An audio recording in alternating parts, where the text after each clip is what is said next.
I'm Corbett Wall with DV Auction, here with your feeder flash for Tuesday, November the 15th, brought to you in part by Safeguard. Is your dewormer working? Safeguard would like to know. Text the word SAFE to 48109 to find out if your dewormer is working, and you'll also be entered to win a Traeger grill. For more information, go to Merck Animal Health. Winter is here. If you don't believe it, just go outside. Except for maybe the southeast, we've pretty much seen some wintry type temperatures across the whole country, but especially here in the center part of the United States. We've had some big snows last week out west. I saw over the weekend where some friends of mine in North Dakota were digging out of a couple feet of snow that they had over the weekend. It's been cold across the Midwest with some wintry mixes there. Monday morning it spit and tried to snow a little bit in the Amarillo area, but just didn't have enough moisture in the air to do it. Did get some wintry mix in the northern Texas Panhandle, Oklahoma Panhandle, and western Oklahoma. So we're getting introduced to it here in the middle of November. How does that go for your cattle? The cattle, for the most part, like the cold. They like it a lot better than we do. They've got this wonderful furnace called a rumen, one of their four stomachs in there, and as long as you've got feed out for them, plenty of roughage, and got a place where that's dry that they can lay down, cattle love the cold weather for the most part. It's us that thinks it's miserable getting out there and taking care of them, and with these feed costs, I mean, just every round bale, every ton of feed that you put out, it just hurts you, and it keeps you upset all the time. But over the weekend, I took my daughters to a Texas Tech football game in Lubbock, Texas, and I'm telling you what, it was cold. It was cold out there Saturday night. Kind of put me in memory of several Kansas City Chiefs games that I attended when it was too cold to be out there when I lived up in northwest Missouri. But it was still a lot of fun, and that's why we do that kind of stuff. Going to get right on with the markets here because I got a lot of them to give to you. Let's talk about your board to open the week on Monday. December live cattle futures were up a nickel at 150-157. February down 70 cents at 152.55. Your back months on live cattle were down 20 to down 97. November feeder cattle were unchanged at 176.95. January was up 87 cents at 179.45. Your back months on feeder cattle down 27 cents to up 62 cents. Chicago Board of Trade corn futures were down 3/4 cent a bushel at 6.57 1/4. Beans down 13 3/4 at 14.41 3/4 cent a bushel. Your weighted average on last week's negotiated fed cattle trade out of your 5-area feeding region totaled up to be 81,300 head in volume. That was more than the 73,900 we had last week, but not near as many as the 103,600 that we had the same week a year ago, and I'm unsure if we're ever going to reach that in your 5-area feeding region for a long, long time on light supplies and lighter pure negotiated cattle trade. But your live prices last week on fat steers and heifers were $1 to $2 higher on the spread, from 147 to 156, but it was mostly steady. It was just that we had more trade in the northern plains than we did in the southern plains. Northern plains trading from 152 to 155, heavy on the 153. Dress sales mostly 242. Southern plains at 150 for the most part. But your weighted average on live steers in your 5-area feeding region was 150.271. That's 73 cents higher than the previous week's weighted average, and is a new high for this rally here going back to 2015 when we were coming down from the all-time record high prices. Dress sales, steers and heifers were mostly steady to weak, with 237 to 244 being your spread.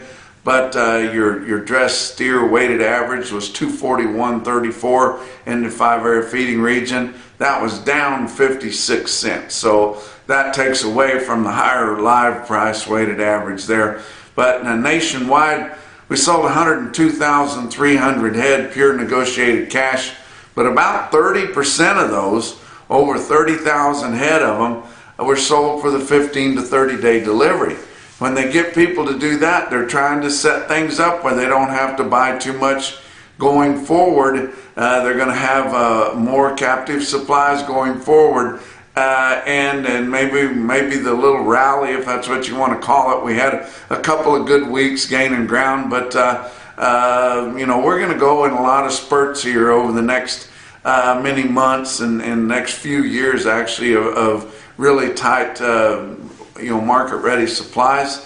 But we're missing one here. We're missing a really good one here. They're buying for a holiday shortened week this week, as we'll be into Thanksgiving next week. We're expecting a big kill following Thanksgiving week, but people keep selling the cattle out front, along with all the grid cattle, formula cattle, contract cattle, sweetheart deals, and everything.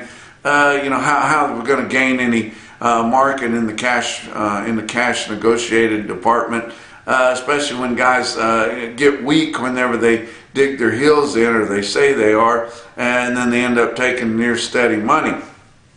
All you can do is ask for more and demand more. If you don't get them sold, I realize it costs a lot to feed those cattle, but the cattle are going to get better all the time and in higher demand as we go. But negotiated sales nationwide of 102,300, negotiated grid 43,500, forward contract 8,400, and formula sweetheart deals 282,700 head. No trade on Monday, which is a good thing. They'll be after them this week, guys, even though they're buying for a short week. Box beef cutout values were lower to start the week, with choice cuts down 96 cents at $257.98. Selects were down 206 at $233.21. We're expecting another aggressive kill here, where they keep coming up with all these cattle with tight market ready supplies. It's unbelievable, but they've pulled contracts, they've done everything to keep the flow coming into those packing plants, to keep the slaughter up. They've got a lot of product promised, and they've got a lot of needs there. But Monday, 128,000 estimated for Monday's slaughter. That would be 5,000 more than last week, 7,000 more than the same week a year ago. But talk about what else is going on. Beaver County Stockyards in Beaver, Oklahoma. That's in no man's land, Oklahoma Panhandle, on the eastern side there. They're DV auction customers of ours. They advertise with us. They're doing a really good job. I've gotten acquainted with them really well. Expecting a lighter run here this Tuesday, and a lot of it to do with the wintry weather that they had up there. Haven't had any moisture all summer, and then it comes in a wintry mix on Monday, but still have several cows and feeder cattle and calves there. But if you're looking for an option to market or buy some cattle, check out Beaver County Stockyards on Tuesdays. You can also view and bid those cattle on dvauction.com. Talk about your feeder cattle markets. Your real-time index on DV Auction late in the day on Monday sitting at 172.66 based on an 800-pound cash steer. That's down 46 cents from the end of last week. Your CME cash feeder cattle index still sitting up there at 175.23, which that was came out for Friday, but bound to come down some. And this market has been a little bit cheaper for the last couple of weeks, so now maybe some of those market reporters will put those cattle in the weighted average that makes up your CME cash feeder cattle index, instead of leaving them out or downgrading or getting them out of there somewhere or another.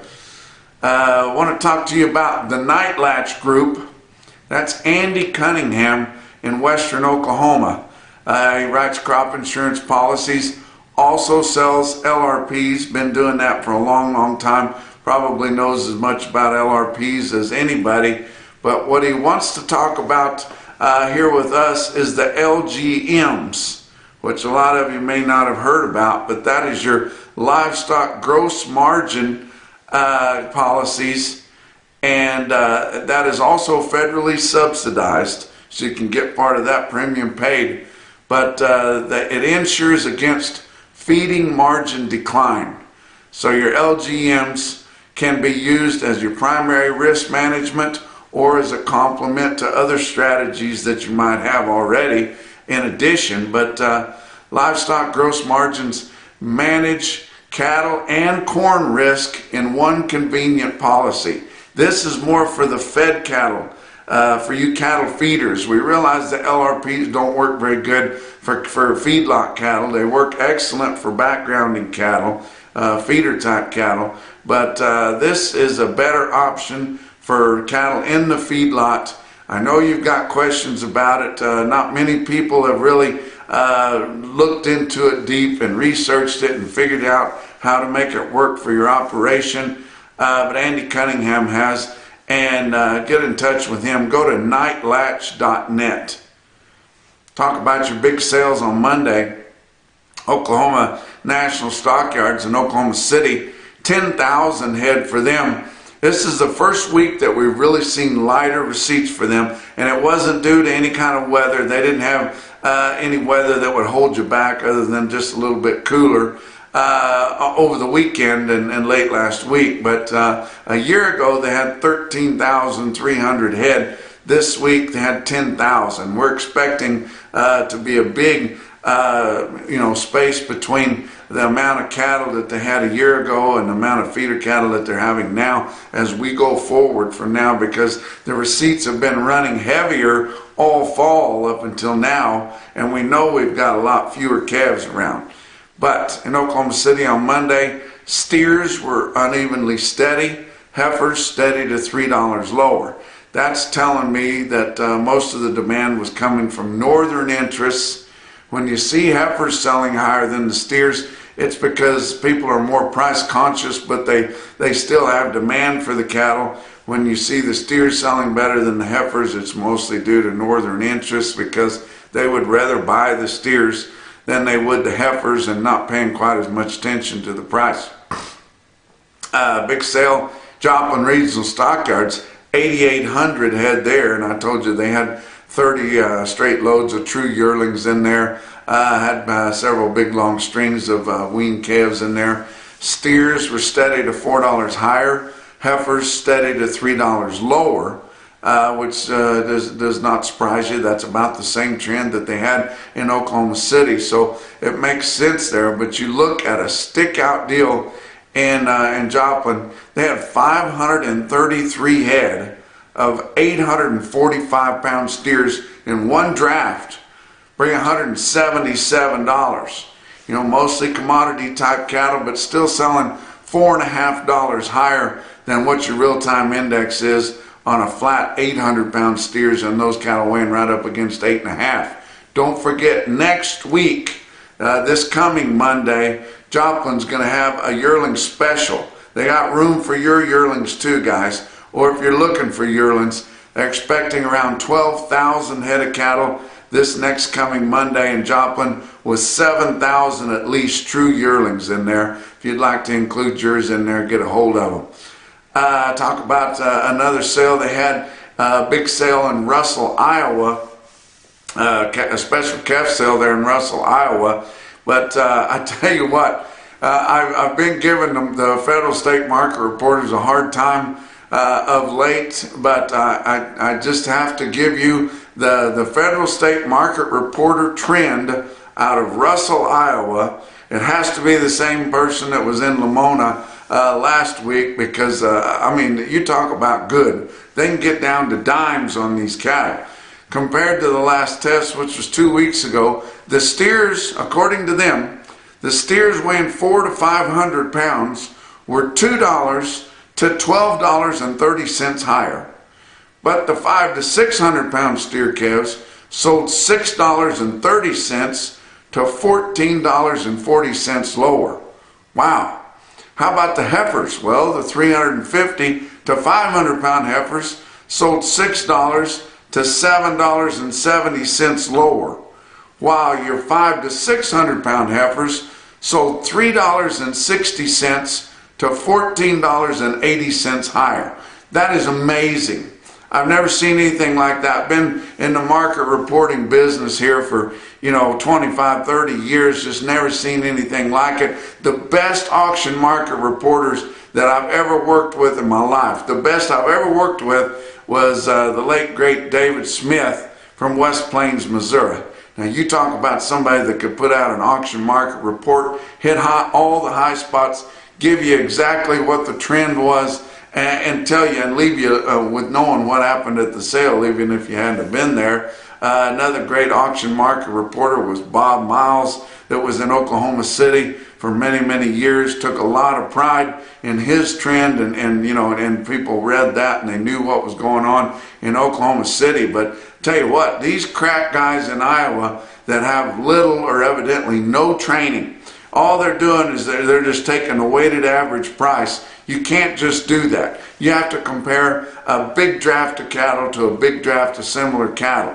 If you called the cattle fancy last week and you're not going to call them fancy this week, you can't compare them.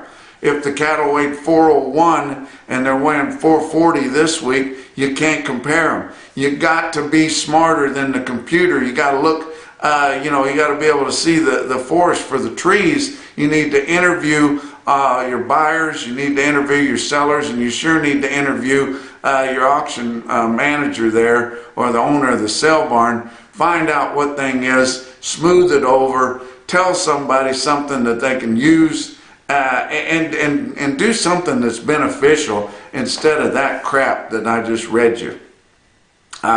It was mostly a calf special, but I was mostly impressed by a big load of yearling feeder steers they had in Russell. 60 head, 915 pound steers in Russell, Iowa, bring 176.35.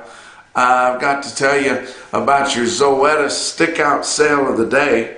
That was Faith Livestock Auction in Faith, South Dakota. 7,200 head of feeder cattle up there in Faith, South Dakota. Look at this automated market report from Cattle Market Central. I'm sure you guys can do a better job looking at your weighted average differences and kind of calling a trend off of there, but you can only do it in your best tested weights. 1,125 head of full-weight steer calves in Faith, average 452 with a weighted average price of $236.95. That was about $4 higher than last week. 2,105 head of 5-weight steer calves in Faith, average 539 with a weighted average price of $214.83. That was about $5 higher. 770 head of 6-weight steer calves in Faith, average 634 with a weighted average price of $198.85. That was about $5 higher. I'm going to say your calves in Faith were roughly $4 to $5 higher. Your heifers, 1,058 head of 4-weight heifer calves, average 460, the weighted average price of $195.28. That's about $4 lower.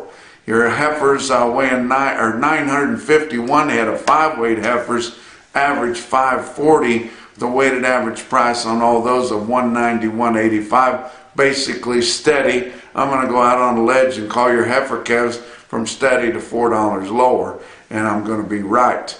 I want to tell you about the stick-out deal in Faith as far as some steer calves. I told you on the last few visits that 230 is about tops on 5-weight steer calves with a 5 as a front weight figure.